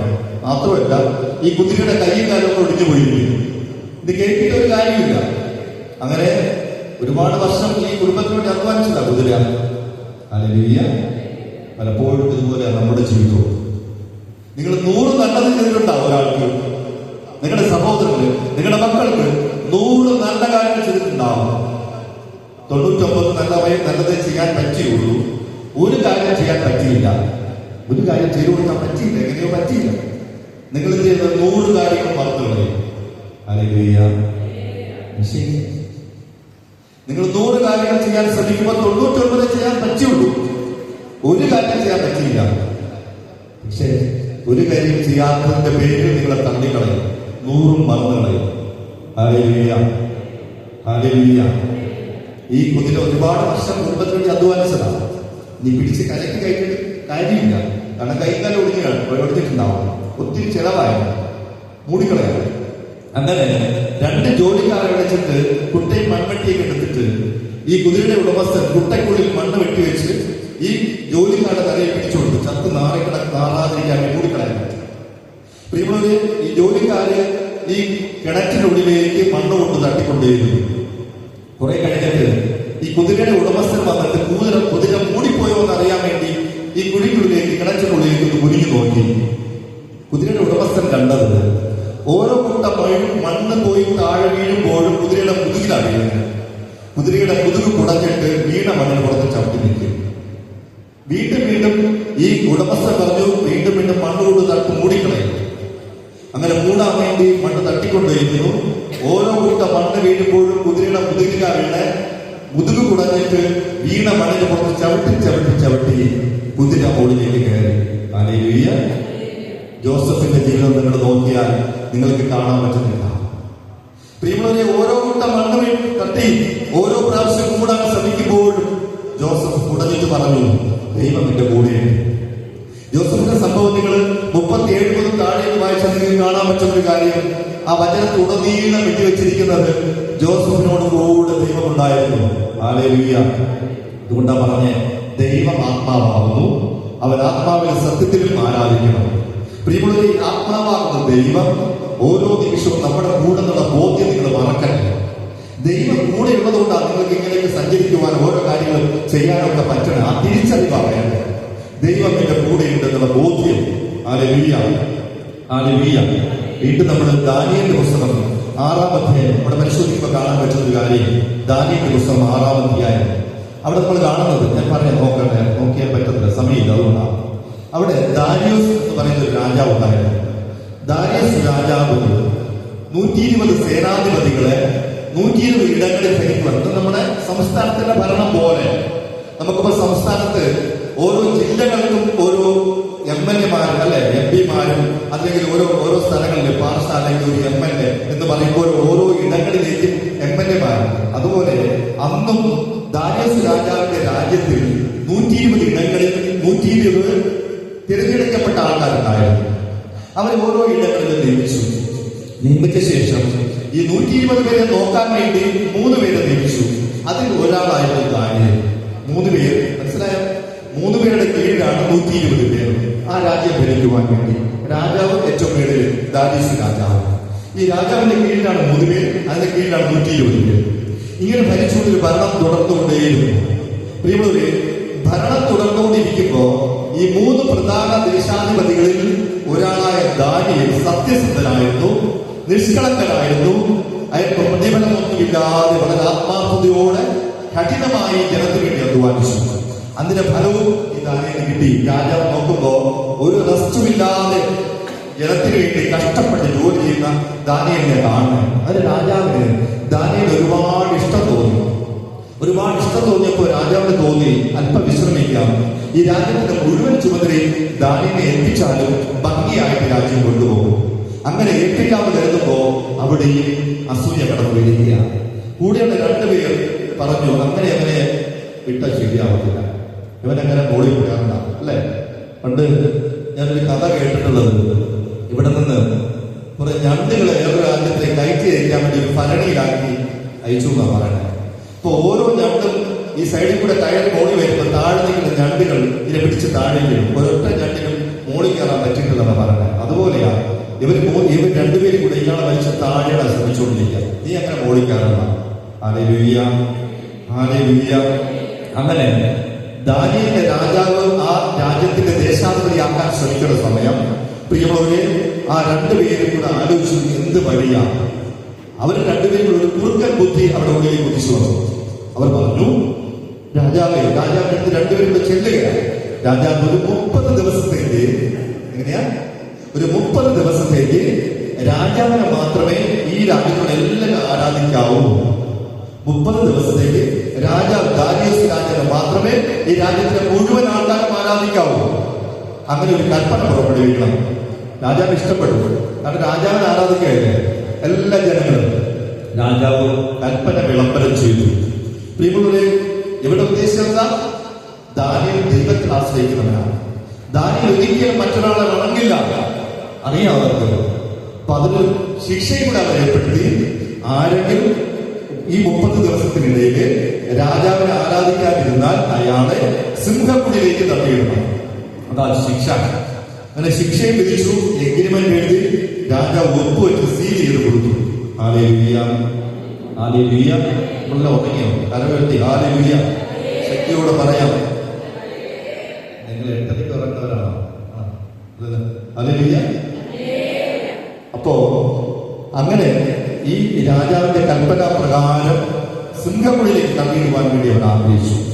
പ്രിയമുള്ളവരെ, ആരെങ്കിലും രാജാവിനെ ആരാധിച്ചില്ലെങ്കിൽ അങ്ങനെ കൽപ്പന പുറപ്പെടുവിച്ചു. 30 ദിവസം അവർ രണ്ടുപേരും ദാനിയേലിനെ വാച്ച് ചെയ്തു, നോക്കിയിരുന്നു. പക്ഷെ ഒരു നിമിഷം പോലും ദാനിയേൽ രാജാവിനെ ആരാധിക്കുവാനോ രാജാവിന്റെ സ്തുതി സ്തോത്രം പറയുവാനോ തയ്യാറായില്ല. ദാനിയേൽ എന്ത് ചെയ്യുമ്പോൾ 5 സമയം അദ്ദേഹം മുട്ടുമടക്കി ദൈവത്തിന്റെ ആലയത്തിലേക്ക് നോക്കി ദൈവത്തെ കൈകൂപ്പി ദൈവത്തെ വിളിച്ചപേക്ഷിച്ചു. ഹല്ലേലൂയ. അങ്ങനെ ദാനിയേൽ ദൈവത്തെ വിളിച്ചപേക്ഷിച്ചുകൊണ്ടേയിരുന്നു. ഇവർ രണ്ടുപേരും പോയി രാജാവോട് പറഞ്ഞു, രാജാവേ, ദാനിയേൽ മാത്രം ഞങ്ങൾ പറഞ്ഞ രാജാവ് പറഞ്ഞ കൽപ്പന പാലിക്കുന്നത് രാജകൽപ്പനയല്ലേ. അങ്ങനെ കണ്ടുപിടിച്ചു. ദാനിയേലിനെ സിംഹക്കുടിയിലേക്ക് തള്ളിയിടുവാൻ വേണ്ടി എല്ലാവരും ശ്രമിച്ചു. രാജാവ് പറഞ്ഞു, കൊണ്ടുപോകോ. അങ്ങനെ രാജാവ് വളരെ വിഷമിച്ചു. കാരണം ദാനിയേലിന്റെ രാജാവ് ഭയങ്കര ഇഷ്ടമായിരുന്നു. പ്രിയമുള്ളൊരു വിഷമത്തോടുകൂടി ദാനിയേലിനെ ഏൽപ്പിച്ചു കൊടുത്തു. ദാനിയേലിനെ കൊണ്ടുപോയി സിംഹക്കുടിയിലേക്ക് തള്ളിയിട്ടു. എന്താ അവിടെ സംഭവിച്ചത്? എന്താ സംഭവിച്ചത്? ഹല്ലേലൂയ. സിംഹത്തിന്റെ വായ ദൈവം അടച്ചു കളഞ്ഞു. സിംഹത്തിന്റെ വായ ദൈവം അടച്ചു കളഞ്ഞു. ദൈവത്തിന്റെ കൂടെയാണ് നിങ്ങളെങ്കിൽ, ദൈവം നിങ്ങളുടെ കൂടെയാണെങ്കിൽ ദൈവം ആത്മാവാണ്. മറക്കല്ല. ദൈവം ഒരു സംരക്ഷണം നമുക്കുള്ളിൽ തീർക്കുമല്ലേ. ഒരു ശക്തിക്ക് നിങ്ങളെ തൊടുവാൻ കഴിയില്ല. അതുകൊണ്ടാണ് ജോബിന്റെ പുസ്തകത്തിൽ പറയുന്ന ഒരു വചനം, ജോബിന്റെ ഭവനത്തിനും ജോബിന്റെ വസ്തുവകൾക്ക് ചുറ്റും ദൈവം വേലി കെട്ടി കാത്തു സൂക്ഷിച്ചു. കേട്ടിട്ടുണ്ട് അല്ലേ? ദൈവം ജോബിന്റെ വീടിനും ജോബിന്റെ വസ്തുവകൾക്ക് ചുറ്റും വേലി കെട്ടി കാത്തു സൂക്ഷിച്ചു. ദൈവം അവിടെ വേലി കൊണ്ടൊന്നും വന്നില്ല. പക്ഷെ ഒരു സംഭവം, നമ്മുടെ കണ്ണിന് കാണാൻ പറ്റാത്തൊരു വേലി ദൈവം തീർന്നു. ഹല്ലേലൂയ. നിങ്ങളുടെ മക്കൾ ദൂരെ പഠിക്കുമ്പോ, ദൂരെ ജോലി ചെയ്യുമ്പോ, നിങ്ങളുടെ വീടിന്റെ ഉള്ളിൽ മുറികളിൽ കരഞ്ഞ് പ്രാർത്ഥിക്കുമ്പോ, എന്റെ ദൈവം നിങ്ങളുടെ മക്കൾക്ക് വേണ്ടി ഇങ്ങനെ ഒരു വലയുണ്ടല്ലോ, ഇങ്ങനെ ഒരു വേലി കെട്ടി കാത്തു സൂക്ഷിക്കും. മറക്കലുണ്ട്. നിങ്ങളുടെ പ്രാർത്ഥനയ്ക്ക് ശക്തിയുള്ളത്, നിങ്ങളുടെ പ്രാർത്ഥനയ്ക്ക് ബലമുണ്ട്. നിങ്ങളുടെ ജീവിത പങ്കാളി ദൂരെ ജോലിക്ക് പോയിരിക്കും, കഷ്ടപ്പെട്ട ജോലി, നമ്മളോട് പറയാൻ ആഗ്രഹിക്കുന്നില്ല. കൊടും വെയിൽ കൊണ്ട് മഴയിലും മഞ്ഞിലും കഷ്ടപ്പെട്ട് ജോലി ചെയ്ത് കാശ് മാത്രം അയക്കും വീട്ടിലേക്ക്. നമ്മൾ ATM-ൽ പോയി പൈസ കളിക്കും അല്ലെ? ആ കഷ്ടപ്പാട് നിങ്ങൾ അറിയണില്ല. പക്ഷേ നിങ്ങൾക്ക് ചെയ്യാൻ പറ്റുന്ന ഒരു കാര്യമുണ്ട്. എന്താണെന്നറിയുമോ? നിങ്ങൾ വീടിന്റെ ഉള്ളിൽ നിന്ന് കണ്ണീരോടെ ആ സഹോദരനോട് പ്രാർത്ഥിച്ചാൽ ദൈവം ഇങ്ങനൊരു വലയ്ക്ക് സിംഹത്തിന് തൊടാൻ പറ്റില്ല. ഒരു ശക്തിക്കും നിങ്ങളുടെ മകളെ തൊടാൻ പറ്റില്ല. നിങ്ങളുടെ പ്രാർത്ഥനയ്ക്ക് ശക്തി ഉണ്ടെങ്കിൽ, ആത്മാർത്ഥയുടെ പ്രാർത്ഥനയാണെങ്കിൽ, യേശുവിനെ തന്നെ കണ്ണീരോട് നിങ്ങൾ പ്രാർത്ഥിക്കുമെങ്കിൽ ശക്തിയായി നിങ്ങളോട് ഞാൻ ഉറപ്പിച്ചു പറയുന്നു, ഒരു സാത്താൻ, ഒരു പിശാച് കുഞ്ഞിനെ തൊടില്ല. ഹല്ലേലൂയ. സ്വരപ്രതി ഹല്ലേലൂയ, ഹല്ലേലൂയ. വാക്യം 22-ാം വാക്യം പറയുന്നത് ദൈവസിംഹത്തിന്റെ വായ അടച്ചു. നിങ്ങൾ മറക്കരുത്.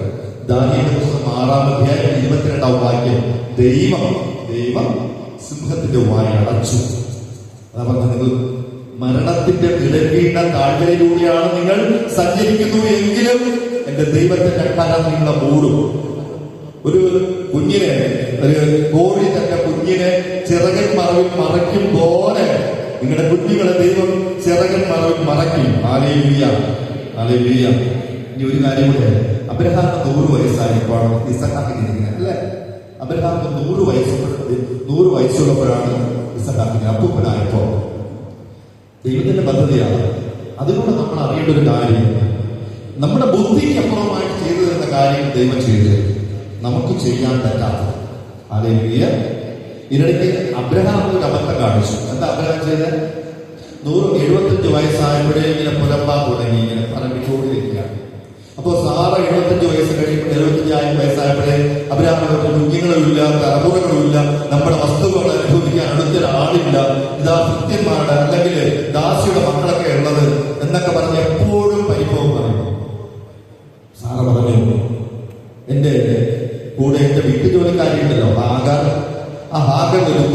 എനിക്ക് തരിക, ഞാനിനി പ്രസവിക്കില്ല. ദൈവം പറഞ്ഞിരിക്കുക നിനക്ക് ഞാൻ മക്കളെ തരാം. ദൈവം എങ്ങനെയാ പറഞ്ഞേ? ദൈവം പറഞ്ഞു നിനക്ക് കടലിന്റെ മണൽ പോലെ ആകാശത്തിന്റെ നക്ഷത്രങ്ങൾ പോലെ ഞാൻ നിനക്ക് മക്കളെ തരും. അബ്രഹാം അത് വിശ്വസിച്ചു, കാത്തിരുന്നു. പക്ഷെ സാറ വിശ്വാസികളുടെ മാതാവായി മാറിയില്ല. വിശ്വാസികളുടെ പിതാവായി അബ്രഹാം മാറി. കാരണം ഇതാണ്, അബ്രഹാം വിശ്വസിച്ച് കാത്തിരുന്നു. പ്രിയമുള്ളവരെ, ഹാഗറിലൂടെ ഒരു കുഞ്ഞ് ജനിച്ചു. പേരെന്താ? ഇസ്മായിൽ. ഇസ്മായിൽ മറന്നത് പേര് ഇസ്മായിൽ. അങ്ങനെ 100ാമത്തെ വയസ്സിൽ അബ്രഹാമിനും സാറയോട് ഒരു കുഞ്ഞിന് ദൈവം കൊടുത്തു. അവന്റെ പേര് ഇസഹാക്ക്. അങ്ങനെ 2 മക്കളും കൂടെ കളിച്ചുകൊണ്ട് നിൽക്കുമ്പോ ഈ സാറ യജമാനത്തിയാണ്. യജമാനത്തി എന്ന് പറയുമ്പോൾ അബ്രഹാമിന്റെ സ്വന്തം ഭാര്യയാണ്. സാറ അബ്രഹാമിനോട് പറഞ്ഞു, ആ അടിമ പെണ്ണിന്റെ കുഞ്ഞുമായിട്ട് എന്റെ കുഞ്ഞു കളിക്കണ്ട, ഇപ്പൊ തന്നെ ഇറക്കി വിടണം. അവൻ വീട്ടിൽ ഇപ്പൊ തന്നെ ഇറക്കി വിടണം. അബ്രഹാമിന് ഒന്നും ചെയ്യാൻ പറ്റില്ല. ദൈവത്തോട് അബ്രഹാം മുട്ടുമടക്കി കൈ ഉയർത്തി പ്രാർത്ഥിച്ചു, എന്താ കർത്താവ് ഞാൻ ചെയ്യേണ്ടത്? ദൈവം പറഞ്ഞ് ഇറക്കി വിട്, കുഴപ്പമില്ല, ഞാൻ നോക്കിക്കൊള്ളാം. അബ്രഹാം കുറച്ച് ചപ്പാത്തി ഉണ്ടാക്കി ഒരു പ്ലാസ്റ്റിക് കവറിലാക്കി ഒരു പ്ലാസ്റ്റിക് കുപ്പിയിൽ 2 ലിറ്ററിന്റെ പ്ലാസ്റ്റിക് കുപ്പിയിൽ കുറച്ച് വെള്ളവും എടുത്ത് ഒരു സഞ്ചി ഇട്ട് തോളി തൂക്കി കൊടുത്ത് കുഞ്ഞിനെ എടുത്ത് ഒക്കത്ത് വെച്ച് കൊടുത്തു.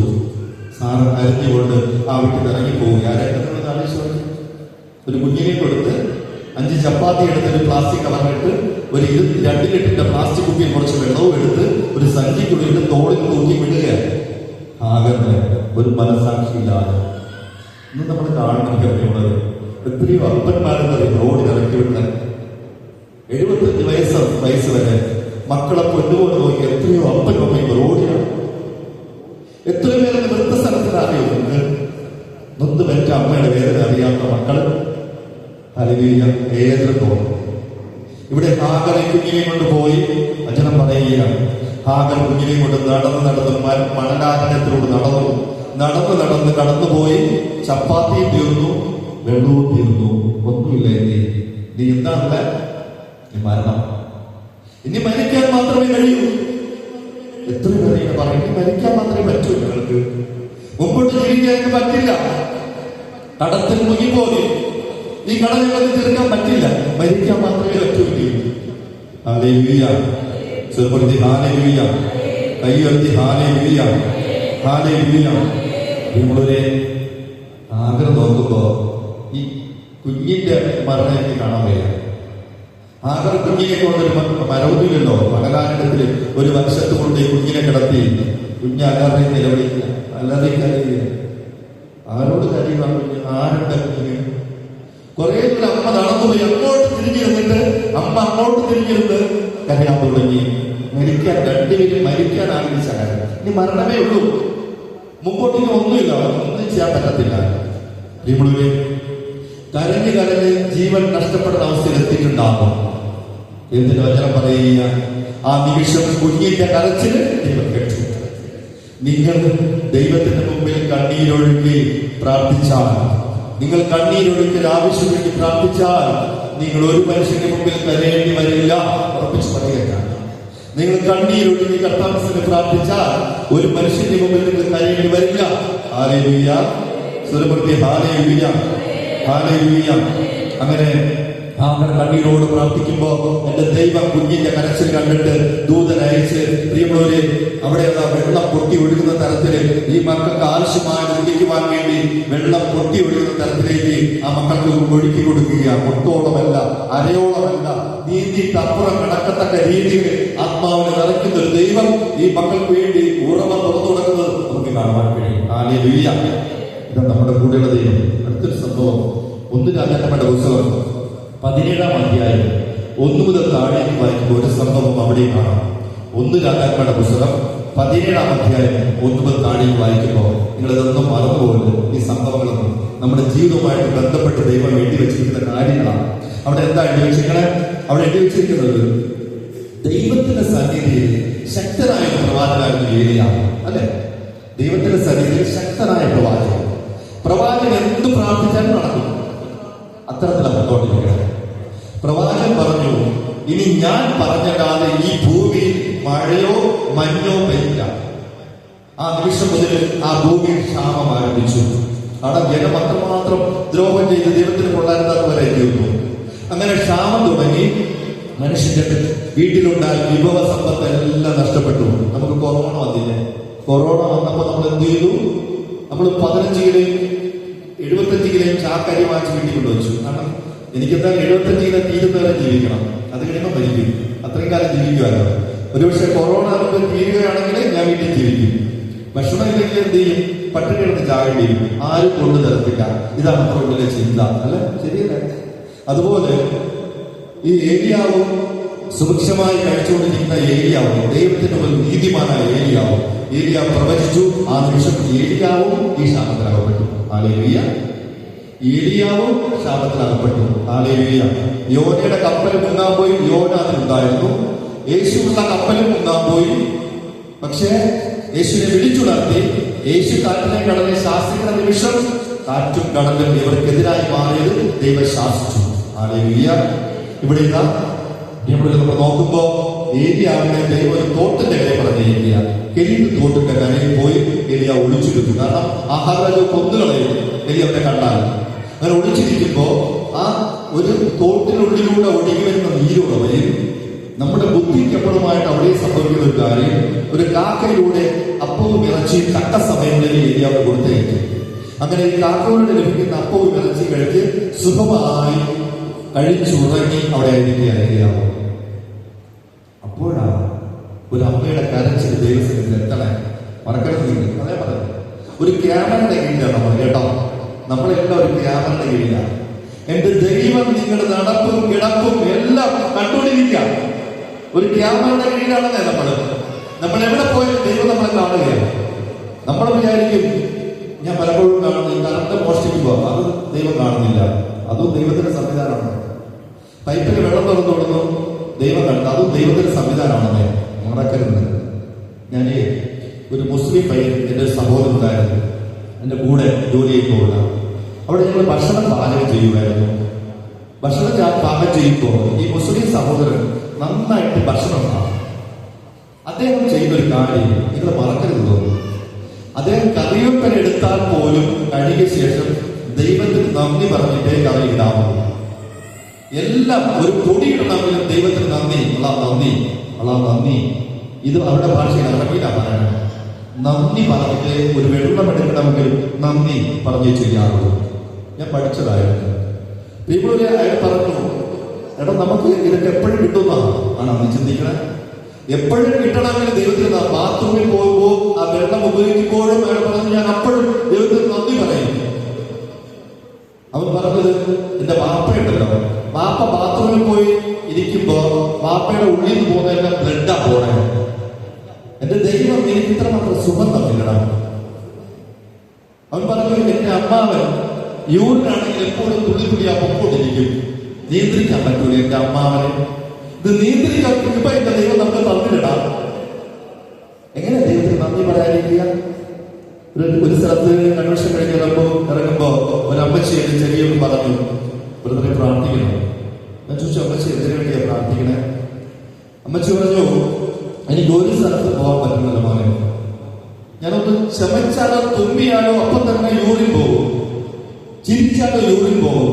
നിയന്ത്രിക്കാൻ എനിക്ക് പറ്റണില്ല. എനിക്ക് ഒരു സ്ഥലത്ത് പോകാൻ പറ്റുന്നില്ല, നാറും, അതുകൊണ്ട് പോകുന്നില്ല. ഞാൻ പ്രാർത്ഥിക്കണേ മോനെ. പ്രിയമുള്ള ദൈവം നിയന്ത്രിച്ചില്ലെങ്കിൽ നമ്മുടെ നിയന്ത്രണത്തിന് നല്ല ഇതൊന്നും ഞങ്ങളങ്ങനെ വിചാരിക്കല്ലേ. അതുകൊണ്ട് അദ്ദേഹത്തിന് നന്ദി പറയണമെന്ന് പറഞ്ഞു. ഹല്ലേലൂയ, സ്വരമന്ത്രി ഹല്ലേലൂയ. അങ്ങനെ ഏലിയാ പ്രവാചകൻ ഒരു വീട്ടിൽ ചെല്ലണമെന്ന് ദൈവം ആഗ്രഹിച്ചു. അവൾ പ്രാർത്ഥിച്ചു. അവളുടെ പ്രാർത്ഥന എന്താ? സറേഫാത്തിന്റെ വിധവയുടെ പ്രാർത്ഥന എന്താ? കർത്താവേ, ക്ഷാമം തുടങ്ങി, ഇനി കലത്തിൽ അല്പം മാവും ആ ഭരണിയിൽ അല്പം എണ്ണയുള്ളൂ. ഇനി ഒരടയുണ്ടാക്കി എനിക്കും ഒരടയുണ്ടാക്കി എന്റെ മകൻ കൊടുത്തത് എനിക്ക് മരിക്കാൻ മാത്രമേ കഴിയൂ. മരണം കാത്ത് ഒരപ്പം ഉണ്ടാക്കി കഴിച്ച് മരണം കാത്തിരിക്കുന്ന ഒരു അമ്മ. ഹല്ലേലൂയ. ഏലിയാ പ്രവാചകൻ ദൈവം അയക്കുന്ന ആ വീട്ടിലാണ്. എവിടെ? പട്ടിണിയുള്ള വീട്ടില്, ഒന്നുമില്ലാത്ത വീട്ടില് ദൈവം ഏലിയാ പ്രവാചകൻ അയക്കുക. ഏലിയാ പ്രവാചകനോടൊപ്പം എന്താ ചെയ്യണേ? പ്രവാചകൻ ആ വീട്ടിൽ പോയി ചോദിച്ചു, ചേച്ചി എനിക്ക് കുടിക്കാൻ വെള്ളം തരാവോ? എന്താ ചോദിച്ചേ? നീ കുടിക്കാൻ വെള്ളം തരാവോ? വെള്ളം എടുക്കുവാൻ വേണ്ടി അടുക്കളയ്ക്കുള്ളിൽ ചെല്ലുന്ന നിമിഷം പ്രവാചകൻ, അവർക്ക് പ്രവാചകനൊന്നും അറിയത്തില്ലല്ലോ, പ്രവാചകൻ പുറത്ത് വിളിച്ചു പറഞ്ഞു, എനിക്ക് വെള്ളം മാത്രം പോലെ നല്ല വിശപ്പുണ്ട്, കഴിക്കാൻ ഒരു അടയും കൂടെ ഒരപ്പം കൂടെ നീ കൊണ്ടുവരണം. ആ നിമിഷം അവൾ കരഞ്ഞുകൊണ്ട് തിരിഞ്ഞു നിന്ന് പ്രവാചകനോട് പറഞ്ഞു, പ്രവാചക, നിനക്കറിയോ ക്ഷാമം തുടങ്ങിയിട്ട് എത്ര നാളായി? നിനക്കറിയോ ക്ഷാമം തുടങ്ങിയിട്ട് എത്ര നാളായി പ്രവാചക? വീട്ടിലൂടെ എല്ലാം തിരിഞ്ഞ് ഇനി ആ കാലത്തിന് ഒരു ദോശ ഉണ്ടാക്കുന്ന മാവേയുള്ളൂ, 2 ദോശ ഉണ്ടാക്കാൻ മാവേയുള്ളൂ. ഒന്നുണ്ടാക്കി എന്റെ മകൻ, ഒന്ന് ഞാൻ കഴിച്ചിട്ട് ഞങ്ങൾ മരിക്കാൻ പോവുക. ഇത് കഴിച്ചിട്ട് ഞങ്ങൾ മരിക്കാൻ വേണ്ടി ഞങ്ങളൊരു മുറി പോയിരുന്ന് മരിക്കും ഞങ്ങൾ. ഹല്ലേലൂയ, സർവ്വത്തെ ഹല്ലേലൂയ, ഹല്ലേലൂയ. പ്രിയമുള്ളവരെ, പ്രവാചകൻ പറഞ്ഞു, ആദ്യം ഇത് ചെയ്ത് ഒരടയുണ്ടാക്കി കൊണ്ടുപോവാ.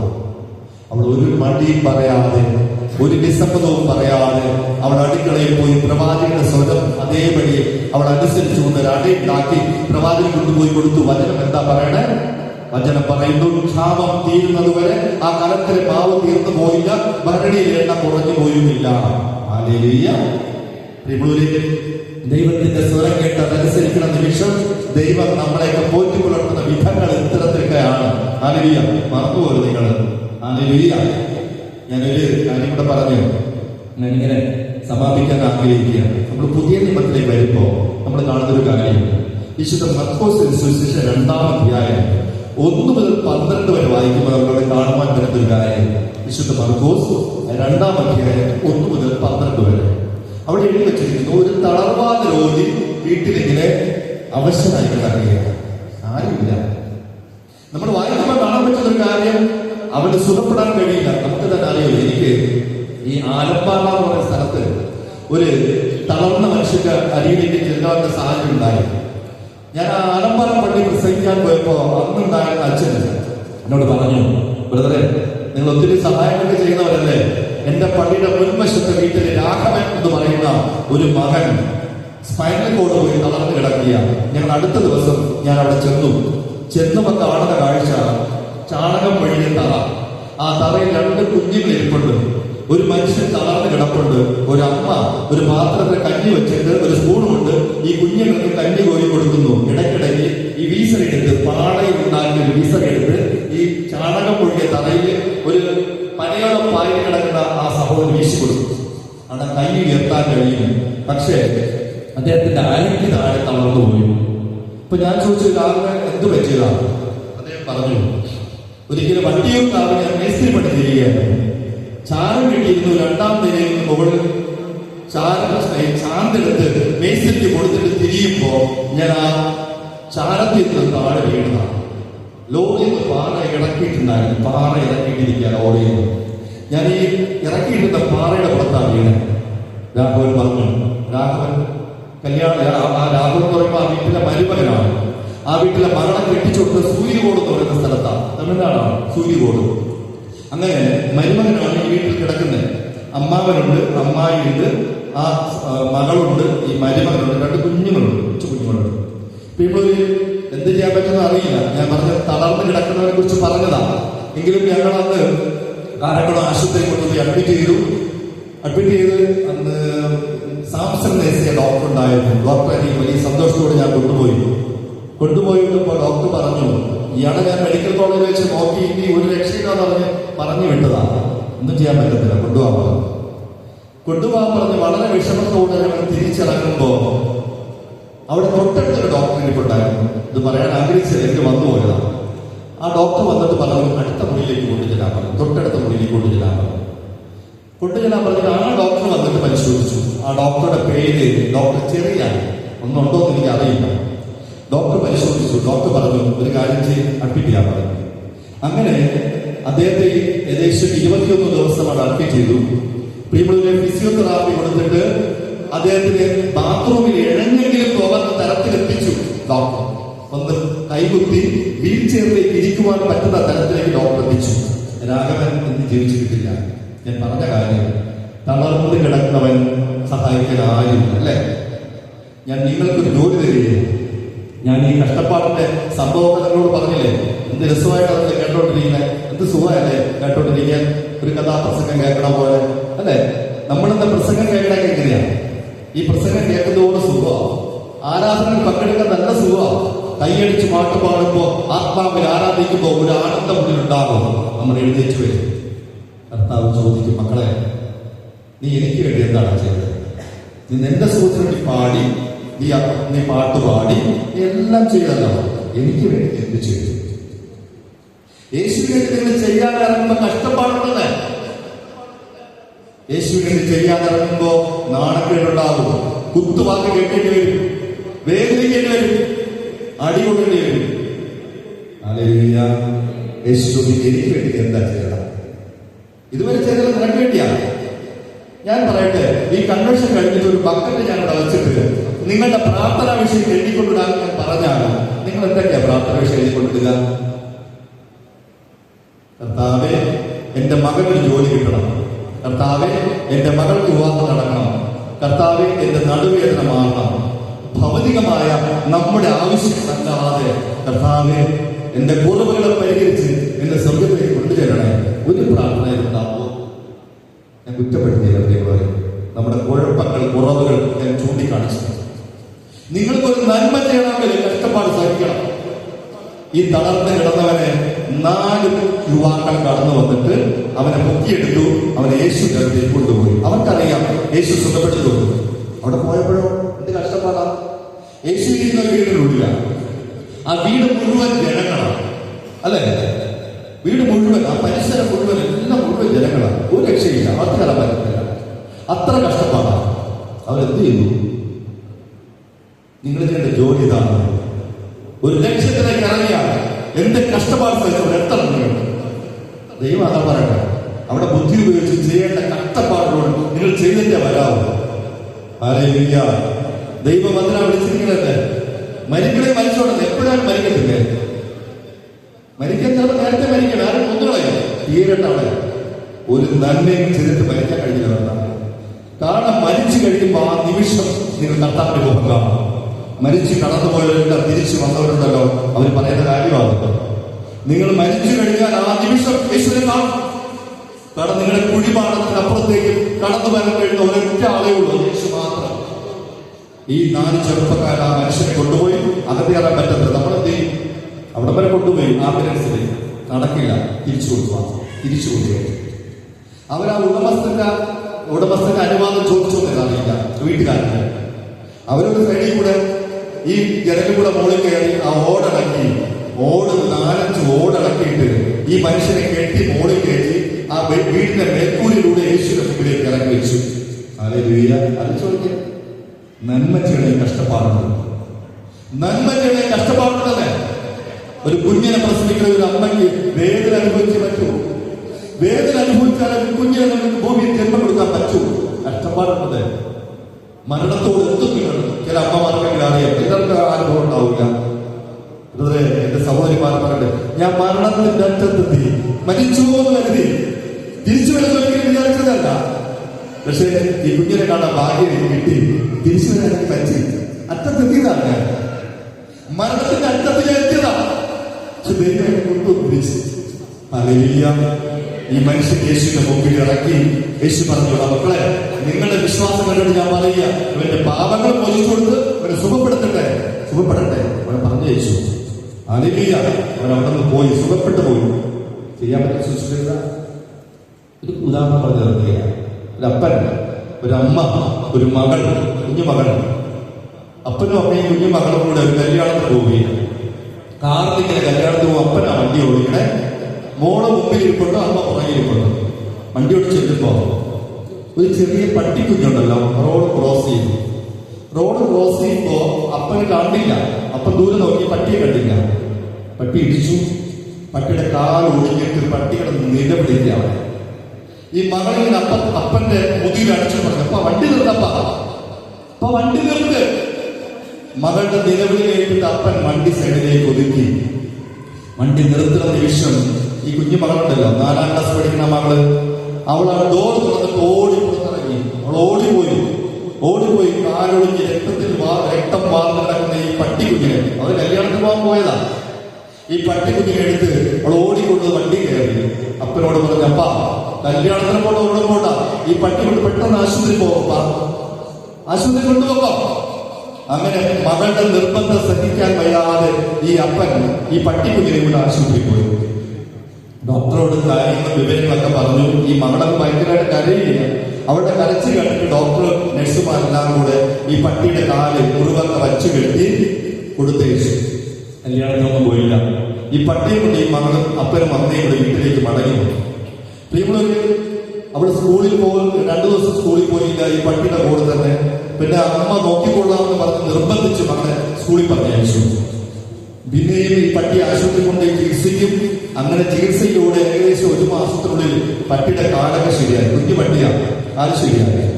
അങ്ങനെ എപ്പോഴും ഈ മകളും ബിസ്ക്കറ്റും പാലും ഒക്കെ കൊടുത്ത് കൂടെ തന്നെ വളർത്തി. മകളുടെ കൂടെ ഒരു 3 മാസം കഴിഞ്ഞു. 3 മാസം കഴിഞ്ഞ് അവിടെ സ്കൂളിൽ നിന്ന് വരുമ്പോ എപ്പോഴും ഗേറ്റ് തുറന്ന ശബ്ദം കേട്ട അപ്പൊ തന്നെ പട്ടി ഓടി വരുന്നതാണ്. സ്കൂൾ ബസ് നിർത്തി ഗേറ്റ് തുറന്ന് ഉള്ളിൽ കയറുമ്പോ പട്ടി ഓടി വരുന്നില്ല, ഉറങ്ങുകയായിരിക്കും. വീട്ടിൽ പോയി ഉള്ളിൽ നോക്കി പട്ടിയെ കാണാനില്ല. അവിടെ ഇങ്ങനെ പട്ടി പലയിടത്തും നോക്കി പട്ടിയെ കണ്ടില്ല. ഭയങ്കര കരച്ചിലായി, നിലവിളിയായി. പട്ടിക്കുട്ടിയെ കാണാനില്ല. അവിടെ ഇങ്ങനെ പേരെ വീട്ടിൽ വിളിക്കുകയാണ്. പട്ടി താൻ സ്വന്തം കുഞ്ഞിനെ പോലെ പട്ടിയുടെ ഒപ്പം ചേർന്ന് അവൾ നടക്കും. അങ്ങനെ ഈ പട്ടിയെ കാണാനില്ലാതെ നിലവിളിച്ച് കരഞ്ഞ് സ്കൂളിൽ പോകാനായി, പനിയായി, ഭയങ്കര ബുദ്ധിമുട്ടായി. ഒരു ദിവസമായി അപ്പം പട്ടിയെ നോക്കി ഇറങ്ങി എല്ലാ സ്ഥലത്തും പോയി നോക്കി. ഈ പട്ടിക്കുഞ്ഞിനെ നിങ്ങൾ ആരും കണ്ടോ? എന്റെ വീട്ടില് ആരും കണ്ടില്ല. 3 ദിവസമായി പട്ടി കാണാനില്ല. മോള് സ്കൂളിൽ പോകുന്നില്ല, പനി പിടിച്ച് കിടപ്പാണ്. എന്ത് ചെയ്യണമെന്ന് അറിയില്ല. പ്രിയമുള്ളവർ, 4-ാം ദിവസം ഉറക്കമുണർന്ന് കഥക തുറക്കുമ്പോ ഈ അപ്പനമ്മയും കാണുന്ന കാഴ്ച, കാലൊടുക്കി പുഴുത്തു പുഴു വന്ന ഒരു പട്ടിയെ കടിച്ചു പിടിച്ചിട്ട് ഈ പട്ടിക്കൊണ്ട് വീട്ടിലേക്ക് വരികയാണ്. അല്ലെങ്കില് മനസ്സിലായി, കാലൊടുക്കി പുഴുത്തുപോയ ഒരു പട്ടിയെ കടിച്ചെടുത്തുകൊണ്ട് ഈ പട്ടി 4-ാം ദിവസം വീട്ടിലേക്ക് കടന്നു വരുന്ന കാഴ്ചയാണ് ഈ മകളും അപ്പനും അമ്മയും കാണുന്നത്. അല്ലെങ്കില് ഞാൻ പറഞ്ഞത് എന്തെല്ലാം സുഖമാണ് ദൈവം എന്ന് പറഞ്ഞേ. എത്രയോ സാഹചര്യം ദൈവം നിങ്ങൾ സുഖപ്പെടുത്തി. നിങ്ങളുടെ കരച്ചിലൊക്കെ ദൈവം കേട്ടില്ലേ? എത്രയോ തകർന്നു പോകുന്ന അവസരങ്ങൾ ദൈവം നിങ്ങൾ ഉയർത്തിയില്ലേ? ദൈവം നിങ്ങളോട് പറയുന്ന ഒരു കാര്യമുണ്ട്, സദൃശ്യമാക്കി. 3-ാമത്തെ കാര്യം 27-ാം വാക്യം. നിനക്ക് ചെയ്യുവാൻ കഴിയുന്ന നന്മ അത് ലഭിക്കുവാൻ അർഹതയുള്ളവർക്ക് നീ നിഷേധിക്കരുത്. നിനക്ക് ചെയ്യുവാൻ കഴിയുന്ന നന്മ അത് ലഭിക്കുവാൻ അർഹതയുള്ളവർക്ക് നീ നിഷേധിക്കരുത്. അങ്ങനെ മറക്കരുത് നിങ്ങൾ. അതാ, നിനക്ക് ചെയ്യുവാൻ കഴിയുന്ന നന്മ അത് ലഭിക്കുവാൻ അർഹതയുള്ളവർക്ക് നീ നിഷേധിക്കരുത്. ദൈവം നമ്മളോട് ഈ രാത്രി പറയുന്ന കാര്യം ഇതാണ്. നമുക്ക് എഴുന്നേറ്റ് നിൽക്കാം. നമ്മുടെ പാട്ടുകാരോടൊപ്പം ചേർന്ന് അവർ പാടുന്നൊരു പാട്ട് നിങ്ങൾ ചേർന്ന് കണ്ണടച്ചുകൊണ്ട് കൈയടിച്ച് അവരോടൊപ്പം പാടണം. വീട്ടിൽ പോകാൻ നിങ്ങൾക്ക് ചോറ് കഴിക്കാൻ കുഴപ്പമില്ല. 10 മിനിറ്റ് കൂടെ എന്ന് പറയുമ്പോൾ ഇപ്പൊ 9 മണി ആയിട്ടില്ല, 8 മിനിറ്റ് ഉണ്ട്. നിങ്ങൾ ആത്മാർത്ഥമായിട്ട് നിങ്ങളുടെ ജീവിതത്തിന് വേണ്ട ഊർജം സ്വീകരിച്ചിട്ട് പോകാവൂ. ഞങ്ങൾ പറഞ്ഞത് വെറുതെ ആവുന്നില്ല. ഞാൻ പറഞ്ഞല്ലോ, നമ്മൾ ആരും ഒരു പ്രതിഫലം വെച്ചിട്ടല്ല പോണേ. നമ്മുടെ ജോലി കഴിഞ്ഞ് ഓടി വീട്ടിൽ വന്നിട്ട് ഞാൻ പെൻഷനായ ശേഷവും ഓഫീസിൽ അവിടെ ആളില്ലാത്തപ്പോൾ അവിടെ ജോലിക്ക് പോയിട്ടാണ് വരണേ. പലപ്പോഴും ഇന്ന് പള്ളിയിൽ പോയി വിവിധ കാര്യങ്ങളിൽ പങ്കെടുത്തിട്ടാണ് ഇറങ്ങിയത്. നമ്മൾ ദൈവം തന്ന അനുഗ്രഹം നിങ്ങളുമായിട്ട് പങ്കുവയ്ക്കുക മാത്രം ചെയ്യണം. ദൈവം അതുകൊണ്ട് പടിപ്പടിയായിട്ട് നിങ്ങൾ ഉയർത്തും. ഞാൻ പറഞ്ഞല്ലോ, ഒരു രോഗത്തിന് വേണ്ടി നിങ്ങൾ പ്രാർത്ഥിക്കുകയായിരിക്കാം. രോഗം ദൈവം മാറ്റിത്തരും, അല്ലെ? പലരും പറയും ഇന്ന രോഗമാണ്, പ്രാർത്ഥിക്കും. എന്നോട് ശ്രദ്ധിക്കോ, പ്രാർത്ഥിക്കണമെന്ന് പറയും. ഒരിക്കല് മൈസൂറിൽ എന്റെ നമ്മുടെ ജിപ്പ് പോയോ അല്ലേ? പോയി അല്ലേ? ഉണ്ടോ? മൈസൂറിൽ ജിപ്പ് ഞാൻ അന്വേഷിച്ച കാര്യം പറയാം. മൈസൂറിൽ എന്റെ കൊച്ചിന്റെ മകൻ മെഡിക്കൽ ഷോപ്പ് നടത്തുന്നുണ്ട്. ഞാനൊരു വെക്കേഷനിൽ സ്കൂൾ അവധിക്ക് അവിടെ ചെല്ലുമ്പോ ഭയങ്കര തണുപ്പാണ്. ജനുവരി മാസം രാവിലെ 5 മണിക്ക് ഞാൻ കൊണ്ടതോ ഇങ്ങനെ മൂടി കമ്പിളി പുതച്ചോളട്ടെ. ഭയങ്കര തണുപ്പാണ്. ഒരു 6 മണിയായിട്ടുണ്ടാകും. ആ വീട്ടിലെ മകൻ അവൻ ചൂടുവെള്ളത്തിൽ കുളിച്ചിട്ടുണ്ടാകും. എന്തോളം കുളിച്ച് അവൻ റെഡി. അവര് കാത്തലിക് പള്ളിയിലാണ് പോകണം. അവൻ വന്നിട്ട് ഞാൻ കിടക്കുന്ന ആ ബെഡിനടുത്തൊരു സ്റ്റൂൾ ഇട്ടിട്ട് ആ സ്റ്റൂളിന് പുറത്ത് കയറി നിന്ന് ഒരു ഫോട്ടോയിൽ വെച്ചിട്ടുണ്ട്. ആ ഫോട്ടോയിൽ തിരി കത്തിച്ച് കൈകൂപ്പി പ്രാർത്ഥിക്കുന്നു. അവൻ കരഞ്ഞ് പ്രാർത്ഥിക്കുക. അവൻ പ്രാർത്ഥിക്കുമ്പോൾ ഞാൻ കുഞ്ഞുമായി ചോദിച്ചു, കുഞ്ഞമ്മ ഇവനിങ്ങനെ കരാട്ടെ ക്ലാസ്സും ഇങ്ങനെ ബ്രേക്ക് ഡാൻസ് നടന്നതാണല്ലോ, ഇവൻ എന്നാ വിശ്വാസം വന്നേ? അവൻ പറഞ്ഞു, കുഞ്ഞമ്മ പറഞ്ഞു, അവൻ ഈ മെഡിക്കൽ ഷോപ്പ് തുടങ്ങിയ ശേഷം ഭയങ്കര പ്രാർത്ഥനയാണ്. വൈകുന്നേരം അവൻ മെഡിക്കൽ ഷോപ്പ് അടച്ചിട്ട് രാത്രി 10 മണിക്ക് വീട്ടിൽ വന്നു.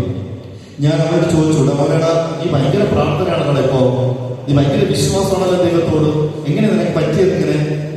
അവൻ പറഞ്ഞു, ചേട്ടാ ഞാൻ മൈസൂർ ടൗണിൽ 15,000 രൂപ വാടകയ്ക്ക് ഒരു മെഡിക്കൽ ഷോപ്പ് എടുത്തു. 3 ജോലിക്കാരുണ്ട്. 12,000-വും 15,000 രൂപയ്ക്ക് ഇടയ്ക്ക് 3 പേർക്ക് ശമ്പളം കൊടുക്കണം എല്ലാ മാസവും. 35,000 രൂപ എല്ലാ മാസവും എനിക്ക് ലോൺ അടയ്ക്കണം. ഇപ്പൊ എത്രയായി? 15, 35, 50 3 പേരുടെ ശമ്പളമായപ്പോ ഏകദേശം 75 രൂപയായി. 75,000 രൂപയോളം എല്ലാ മാസവും എനിക്ക് വേണം. അതിനെന്താ ചെയ്യണ്ടേ? അതിനെന്ത് ചെയ്യണം? പറ, നിങ്ങൾ പറ. അവന്റെ പ്രാർത്ഥന എന്താണെന്നറിയോ? ഞാൻ ചോദിച്ചത് എന്തിനാ പ്രാർത്ഥിക്കണം? അപ്പോ ചേട്ടാ, എന്റെ മെഡിക്കൽ ഷോപ്പിൽ സെൽഫിലിരിക്കണം, മരുന്ന് വിൽക്കണം. എനിക്ക് എന്റെ കൂടെ 2 പേര് മെഡിക്കൽ ഷോപ്പ് നടത്തുന്നുണ്ട്. അവിടെ ചോദിച്ചു, ഒന്ന് നമ്മുടെ ഷാറ് കറുത്തുടുപ്പെടുന്ന ആളെന്നെ കണ്ടിട്ടുണ്ടാവും. കാരക്കുളത്ത് ആശ്വാസ മെഡിക്കൽസ് നടത്തുന്ന ആളാണ്. അദ്ദേഹത്തിന്റെ ഭാര്യയുണ്ട്. ഞാൻ കുറ്റപ്പെടുത്തിയല്ലോ, നിങ്ങൾ അങ്ങനെ ചിന്തിക്കല്ലേ. ഞാൻ പറഞ്ഞത് ഈ രോഗം വരും ജീവിതത്തിൽ. രോഗം വരുമ്പോ അവര് പ്രാർത്ഥനയ്ക്ക് നിങ്ങളോടൊപ്പം വന്നിരിക്കും. കിട്ടു ഒരു പയ്യനുണ്ടായിരുന്നു, അവൻ പാഠശാല ആശ്വാസ മെഡിക്കൽസ് നടത്തണം. അവർ 2 മെഡിക്കൽ ഷോപ്പ് നടത്തും. അവർ ഞങ്ങളോടൊപ്പം പ്രാർത്ഥനയ്ക്ക് വന്നിരിക്കും. എന്റെ ഉള്ളിൽ അറിയാം അവരുടെ പ്രാർത്ഥന എന്താണെന്ന് എനിക്കറിയാം. അപ്പൊ ഞാൻ പറഞ്ഞത് അവരുടെ പ്രാർത്ഥന അവരുടെ മരുന്ന് വിൽക്കണമെങ്കിൽ, അപ്പൊ ഞാൻ അവരോട് ചോദിച്ചിട്ട് മരുന്ന് ഏറ്റവും വില കൂടിയതാ? അവർ ചേട്ടാ, മാനസിക രോഗികൾക്കുള്ള മരുന്ന് അല്ലെ, മാനസിക രോഗികൾക്ക് മരുന്ന്, ക്യാൻസർ രോഗികൾക്കുള്ള മരുന്നൊക്കെ ഏറ്റവും വില കൂടിയ മരുന്നാണ്. അത് കുറച്ച് വിറ്റ് കഴിഞ്ഞാൽ അന്നത്തേക്കുള്ള ടാർഗറ്റായി പറയാം. അപ്പോ ഈ മരുന്നൊക്കെ വിൽക്കാൻ വേണ്ടി അവരുടെ പ്രാർത്ഥന, വിറ്റാണ് അവർക്ക് ജീവിക്കാൻ പറ്റൂ. എത്ര മരുന്ന് കമ്പനികളാണ്. ഞാൻ പറഞ്ഞ ഈ രോഗം വരുമ്പോ പ്രാർത്ഥിക്കുമ്പോ ദൈവസഭ തരും. ഇവരുടെ പ്രാർത്ഥന കേൾക്കുമെന്ന് വിചാരിക്കുന്നത്, അവരുടെ പ്രാർത്ഥനയും ദൈവം കേൾക്കും. നമ്മളൊരു ചെരുപ്പിട്ടുകൊണ്ട് റോഡിൽ നടക്കുമ്പോ ആ ചെരുപ്പിന്റെ ഫുട്പാത്തിലിരിക്കുന്ന ചെരുപ്പ് കുത്തുന്ന ആള് ചിന്തിച്ചുകൊണ്ടിരിക്കുന്നത് എന്താ? ഇവിടെ ചെരുപ്പ് പൊട്ടിയിരുന്നെങ്കിൽ അത് അവന്റെ പ്രാർത്ഥന. ഈ ചെരുപ്പ് പൊട്ടണം, കഴിക്കുന്ന പാത്രം പൊട്ടണം, പോണ വണ്ടി എവിടെയും തട്ടണം, അതിന്റെ പാർട്സ് പോകണം, എങ്കിലേ ആ പാർട്സ് ഒക്കെ വാങ്ങും നമ്മൾ. അവിടെ നിന്ന് കുറ്റം പറയുന്നത് അത് ദൈവത്തിന്റെ സംവിധാനം. അതൊരു സൈക്ലിക് പ്രോസസ്സാണ്. നമ്മുടെ ആവശ്യം ഉണ്ടായിരിക്കണം. ഞാൻ ഈ നിമിഷം മരിച്ചാൽ എവിടെ പോകും? അത് മറക്കരുത്. നമുക്ക് എഴുന്നേറ്റുന്നവരോടൊപ്പം പാടാമോ? ഒന്ന് എഴുന്നേൽക്കാം. ഞാൻ പറഞ്ഞത് ഈ സമയം വെറുതെ ആവുക. നിങ്ങൾ ആത്മാർത്ഥമായിട്ട് ഒരു നാണക്കേട് വിചാരിക്കാതെ, നിങ്ങൾ അടുത്തിരിക്കുന്ന ആൾക്ക് നിങ്ങൾക്ക് വേണ്ടി ഒന്നും ചെയ്തു തരാൻ പറ്റത്തില്ല. ദൈവമാണ് ഇടപെടുന്നത്. ഈ മക്കളോടൊപ്പം ചേർന്ന് എല്ലാവരും പാട്ടുപാടി കണ്ണടച്ചിട്ട് അല്പസമയം പാട്ടുപാടി സൂചിച്ച് പ്രാർത്ഥിച്ച് അച്ഛനാശ്വാസമായി.